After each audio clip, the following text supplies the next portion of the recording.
احمد بن طولون رحمۃ اللہ علیہ کا ایک عجیب واقعہ۔ احمد بن طولون رحمۃ اللہ علیہ واپس بالا کے زمانے میں مصر کے حاکم تھے۔ اس سے پہلے وہ معروف ترکی کے بادشاہ طولون کے پاس رہتے تھے اور طولون نے انہیں اپنا بیٹا بنا لیا۔ اسی دوران یہ واقعہ پیش آیا کہ طولون نے احمد بن طولون رحمۃ اللہ علیہ کو کسی کام سے دارالامارہ بھیجا۔ وہاں انہوں نے بادشاہ کی ایک کنیز کو محل کے کسی خادم کے ساتھ بے حیائی میں مبتلا پایا۔ احمد بن طولون رحمۃ اللہ علیہ اپنے کام سے فارغ ہو کر بادشاہ کے پاس پہنچے لیکن اس قصے کا اس سے ذکر نہیں کیا۔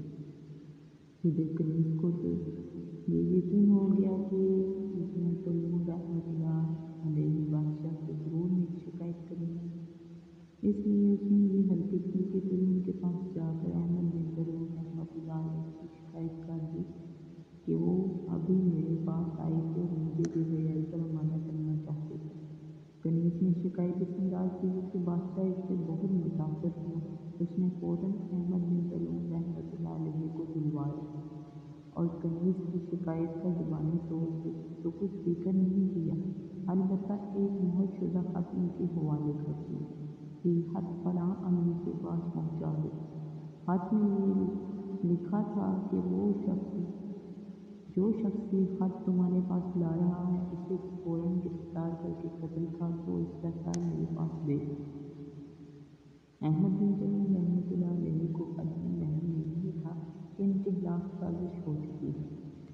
وہ خط لے کر روانہ ہوئے اور راستے میں اس کنیز سے ملاقات ہو گئی۔ کنیز یہ چاہتی تھی کہ بادشاہ احمد بن طولون کو مجھ سے باتیں کرتے ہوئے دیکھ لے تاکہ اسے یقین ہو جائے کہ یہ میری شکایت درست ہے۔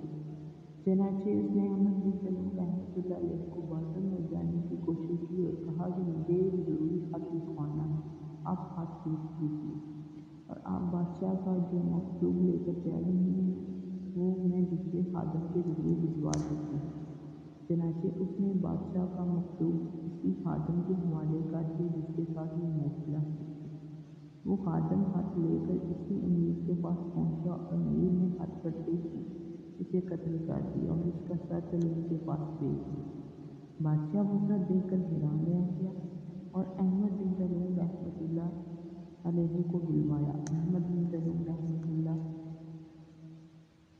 علیہ نے سارا ماجرا سنا دیا اور کنیز نے بھی اپنے جرم کا اعتراف کر دیا۔